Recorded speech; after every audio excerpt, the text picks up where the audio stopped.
Well, the season's drawing to a close. The leaves are beginning to fall from the trees, and it's time to think about what you're going to do over the winter period. Now, two things I always do. Firstly, I always put the machine away clean and fully charged. I never leave it over the winter without it being fully charged, and in fact I even come out and charge it up sometimes during the winter.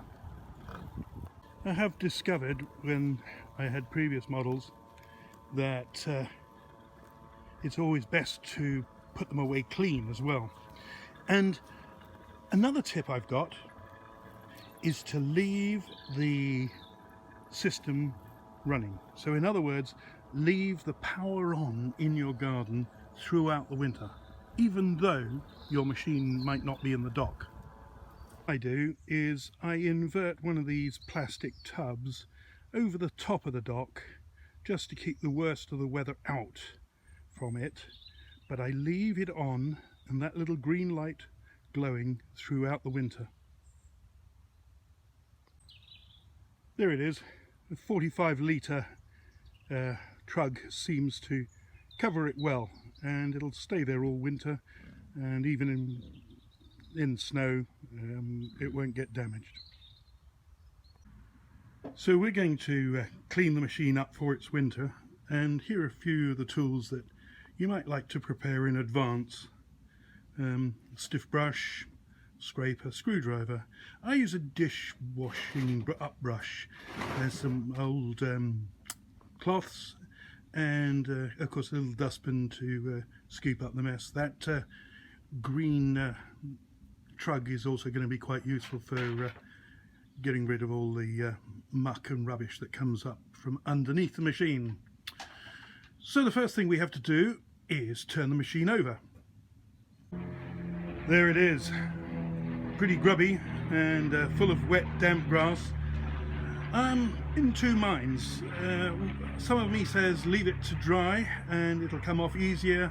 Other times I've tried this, I find it easier to do when the grass is wet. It sort of scoops up and comes off easily with your hands. It's a mucky job whichever way you try it, but it pays to prepare yourself beforehand. Start by scraping off the really nasty stuff. Get it all off as much as you can. This is what I mean by it's sometimes easier when it's wet. It's not pleasant to do, but it's really quite easy, and it comes off in great big gloopy falls. Careful where you're moving around with the wires. Be sure not to pull anything. Just generally clean it up. This bit can be a bit tricky. Sometimes you need to cut it off a bit. It just seems that's the toughy bit in there around the axles. There we go.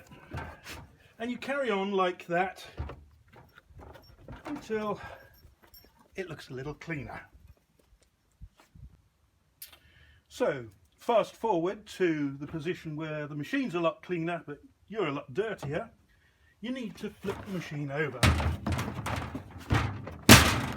Now these things are built to be quite robust, so give it a bit of a tap before you open it up and just brush everything off around here.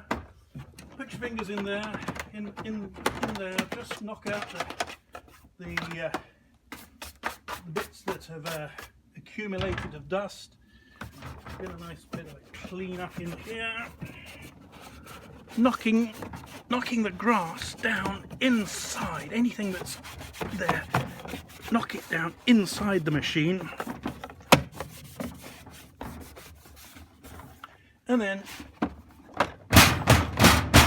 tap the machine again and pull out the stuff that you've dislodged while you've been doing this. People with new machines like this one are a lot luckier than those of you with older ones. I used to have an older one which was a lot more difficult to clean than this, and it does seem to me that Husqvarna have listened to their users and have gone a long way into making the machines easier to use, better to use, and easier to clean.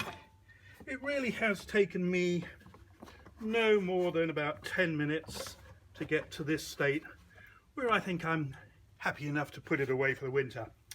Before I do that, I will change the blades, and finally I will put it on charge, make sure I put it away with a fully charged battery.